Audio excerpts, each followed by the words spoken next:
2025 বৰ্ষৰ যিসমূহ ছাত্ৰ-ছাত্ৰীয়ে মেট্ৰিক পৰীক্ষা দিব ইয়াৰ ভিতৰত কিছুমান ছাত্ৰ-ছাত্ৰীৰ মনত এটা প্ৰশ্ন জাগিছে যে এইবাৰ 2025 ৰ মেট্ৰিক পৰীক্ষা যে হ'ব ইয়াত CCTV কেমেৰা লগোৱাৰ ব্যৱস্থা আছে নে বা CCTV কেমেৰা লগোৱা থাকিবনে পৰীক্ষা হলত কিছুমান ছাত্ৰ-ছাত্ৰীৰ মনত এটা প্ৰশ্ন যে CCTV কেমেৰা লগোৱা থাকিবনে ছাত্ৰ-ছাত্ৰীক মই ক'ব বিচাৰিছোঁ যে CCTV কেমেৰাৰ কথা দূৰৰ কথা তোমালোকে বাদ দিয়া তোমালোকৰ এইবাৰ যিহেতু নিউ পেটাৰ্ণত মেট্ৰিক পৰীক্ষা হ'ব সেবা নিজে কৈছে যে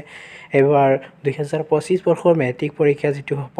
সম্পূৰ্ণৰূপে নিউ পেটাৰ্ণত হ'ব আৰু নিউ পেটাৰ্ণ অনুযায়ী CBSE ৰ পেটাৰ্ণত 2025 বৰ্ষৰ মেট্ৰিক পৰীক্ষা হ'বলৈ গৈ আছে আৰু তোমালোকৰ যিহেতু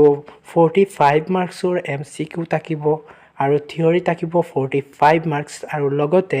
যিখন সাবজেক্টত প্ৰেক্টিকেল আছে আৰু ইয়াতে থাকিব আৰু 10 মাৰ্কছ প্ৰেক্টিকেল ছাত্ৰ-ছাত্ৰী তোমালোকক ক'ব বিচাৰিছোঁ যে এইবাৰ 2025 বৰ্ষৰ মেট্ৰিক পৰীক্ষাত যিখন তোমালোকৰ কুৱেশ্যন পেপাৰ থাকিব MCQ সেইখন কুৱেশ্যন পেপাৰৰ যিবোৰ অপচনেল অৰ্থাৎ MCQ কুৱেশ্যন আছে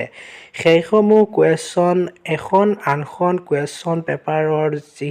কেইটা ক্ৰমিক নাম্বাৰ আছে সেইকেইটা এখন আনখনৰ লগত মিল নাথাকিব সেইকাৰণে তোমালোকক ক'ব বিচাৰিছোঁ যে তোমালোকে এজনে আনজনৰ পৰা যদি লিখা সেইটো ক্ৰমিক নম্বৰ যদি মিল নাথাকে তোমালোকে কেনেকৈ তোমালোকে এইটো এনসাৰটো শুদ্ধ হ'ব আৰু তোমালোকে পিছত তোমালোকে ফেইল কৰিবা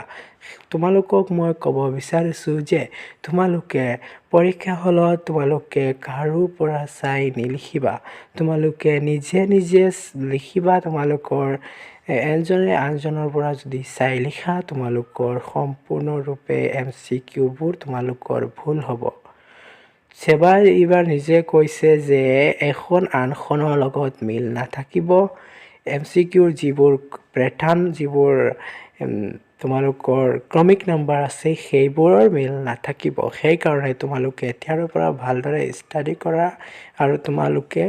ভালদৰে কিতাপখন পঢ়া তেনেহলে তোমালোকে MCQ বোৰ সলভ কৰিব পাৰিবা আৰু ছাত্ৰ-ছাত্ৰীসকলক ক'ব বিচাৰিছোঁ যে 2025 বৰ্ষৰ যিটো মেট্ৰিক পৰীক্ষা হ'ব এইটো তোমালোকে জানা সম্পূৰ্ণৰূপে নিউ পেটাৰ্ণত অনুষ্ঠিত হ'ব মেট্ৰিক পৰীক্ষা আৰু তোমালোকে পৰীক্ষা হলত গৈ তোমালোকে আনজনৰ পৰা কেতিয়াও চাই নিলিখিবা পিছত তোমালোকৰ কুৱেশ্যনৰ এনসাৰ ভুল হ'ব পিছত তোমালোকে ফেইল কৰিবা সেই কাৰণে তোমালোকক মই ভিডিঅ'টো বনাই দিয়াৰ এটাই কাৰণ তোমালোকে যাতে এনেকুৱা কামৰ পৰা তোমালোকে আঁতৰি থাকা আৰু তোমালোকে ভালদৰে ষ্টাডি কৰা যাতে পৰীক্ষাৰ প্ৰস্তুতি ভালদৰে কৰা আৰু পিছত তোমালোকে এটা ভাল ফলাফল কৰিব পাৰা আৰু তোমালোকে এনেকুৱা কামৰ পৰা তোমালোকে দূৰত থাকা আৰু তোমালোকৰ বন্ধুবৰ্গৰ তাত এইটো ভিডিঅ' শ্বেয়াৰ কৰি দি দিবা যাতে তেওঁলোকে এনেকুৱা খবৰ যাতে